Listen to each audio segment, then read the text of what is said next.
Welcome to the Heidi Thorne Show. I'm your host, Heidi Thorne, and in this podcast I share my real-world self-publishing and small business experience with you. Before we get started, I just want to remind you to like, comment, share, follow, and subscribe. Now let's get on with today's show. A question came up in an online author forum about rewriting and then republishing a self-published novel. For nonfiction, rewriting and publishing new editions of an already published book is very common because changes occur in the book's subject matter. But for fiction, that's changing a work of art.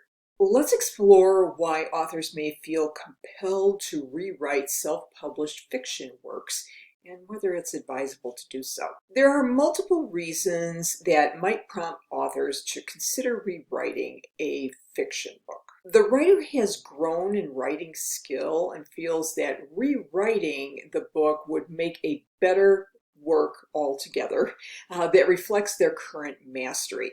Or the original book has a lot of mechanical or writing errors that need to be fixed. Reading tastes may have changed, and rewriting could help an aging backlist title gain a new or expanded audience.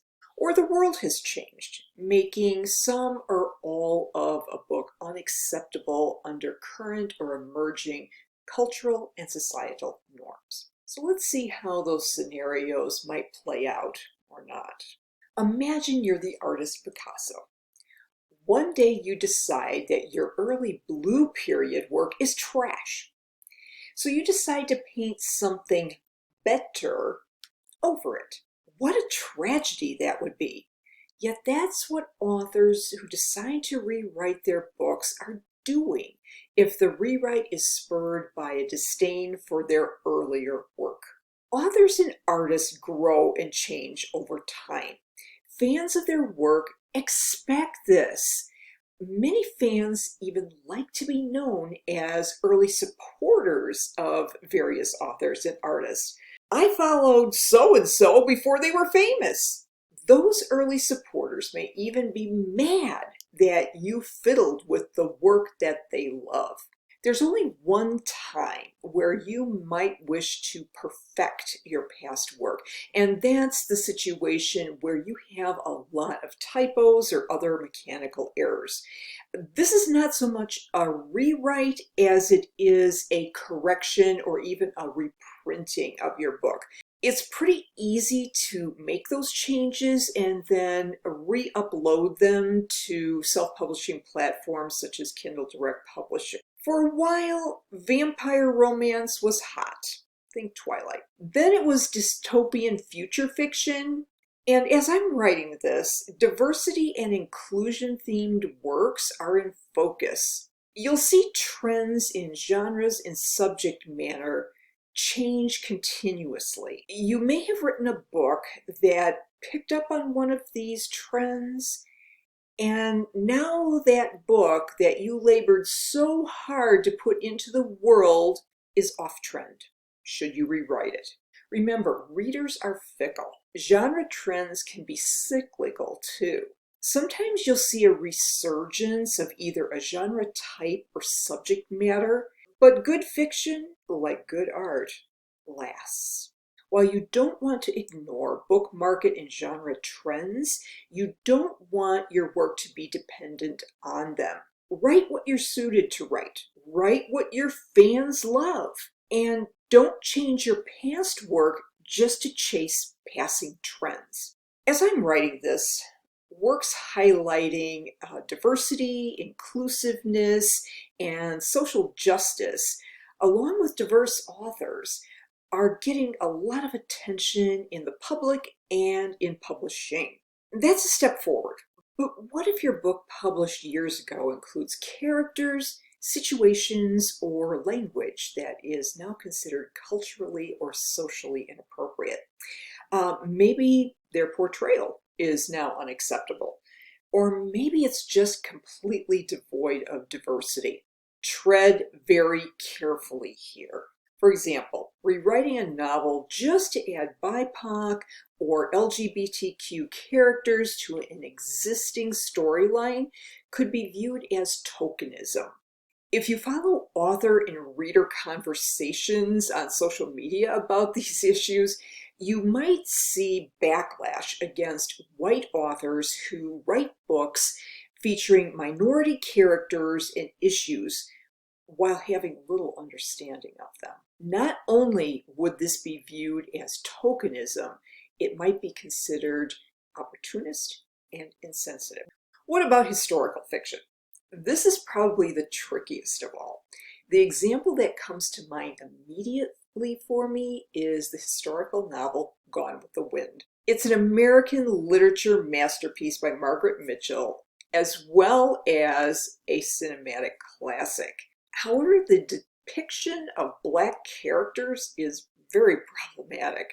Criticism for both the book and the movie has been waged for its romanticizing the antebellum South and painting slavery with a positive wash. So should Gone with the Wind be rewritten? Apart from the fact that Margaret Mitchell is long gone, and she can't retell the tale in a more culturally appropriate way, this is another example of perfecting the past. And Gone with the Wind isn't the only work that's receiving criticism. Even decades-old classics from the Disney universe are also being cited for being culturally insensitive. However, rather than remove these works from their catalog, Disney is showing them in their entirety with a disclaimer that they contain quote-unquote outdated cultural depictions. That move has received both praise and criticism. I wish I could say there was a bright line rule to handle this scenario, and there just isn't. You need to consider the audience for your work and their ability to accept any historical, cultural improprieties in context. Let's say you decide to forge ahead with a rewrite one of your existing fiction books. What are some approaches you could take? Revisited. You could retell the exact same story as a revisited version of it using your more advanced writing skills. As well, you could address any culturally inappropriate aspects when you do that rewrite. Retelling.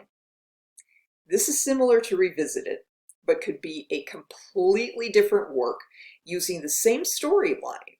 In this case, you could retell the exact same story from a different point of view, maybe from the vantage point of an existing or even a new character, or you could move the location or time period.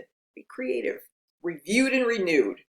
If your intent is to make an older book more culturally acceptable for a new era, you'll need some help from editors and beta readers. You want to recruit editors and betas that can provide insight and perspective on cultural issues, especially recruiting those from diverse populations who may be sensitive to these issues. You may also need to market this renewed book separately and differently than the original. Hope you found this helpful, and if you did, please rate, review, and subscribe to The Heidi Thorne Show on whatever podcast app you like to use. I'm on all the major ones: Apple Podcasts, Spotify, Stitcher, Podbean. You name it, I'm probably there. If you like the YouTube video better, you just have to subscribe to my Heidi Thorne YouTube channel and turn on the notification bell so you get an alert when a new video is available. I would appreciate it if you would share the video or the audio podcast with your friends on social media. And if you're looking for my self-published books, they are on Amazon, Audible, and Apple Books. All you have to do is search for my name, Heidi Thorne, and a list of all available books will come up. If you'd like to connect with me, my website is HeidiThorne.com, and on social media, I'm most active on Instagram and TikTok at Heidi Thorne. Thank you so much for listening and for your support. I'll look forward to talking with you again in the next episode, and in the meantime, have a great day.